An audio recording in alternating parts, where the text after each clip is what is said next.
ليلة القدر خير من 1000 شهر. خير من 1000 شهر. 1000 شهر يعني 83 سنة وتلت تقريبا. يعني هي بتساوي ده؟ لا، مش بتساوي ده.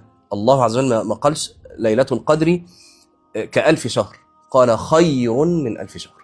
يعني هي أفضل من 1000 شهر. طيب يعني ايه أفضل من 1000 شهر؟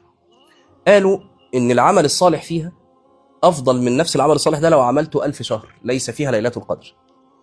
في قول تاني بقى عجيب جدا، ذكروا أن ذكر عند الصحابة رجل من بني إسرائيل عبد الله عز وجل 1000 شهر، كان طول الليل يقوم بين يدي الله عز وجل وطول النهار يجاهد في سبيل الله عز وجل. فغبطه الصحابة وتمنوا أن لو كانوا مكانه يعرفوا يعملوا اللي عملوا 1000 شهر 83 سنة، رقم كبير. فنزل قوله تعالى ليلة القدر خير من 1000 شهر، يعني لو أحرزتم تلك الليلة وعبدتم الله عز وجل في تلك الليلة، كانت عبادتكم في تلك الليلة بفضل الله عز وجل ومنه وكرمه على تلك الأمة، على هذه الأمة، كانت تلك العبادة أفضل وكانت خيرا من عبادة هذا الإسرائيلي 1000 شهر. شوفوا العبادة كانت بتاعته عاملة ازاي، قيام ليل وجهاد نهار.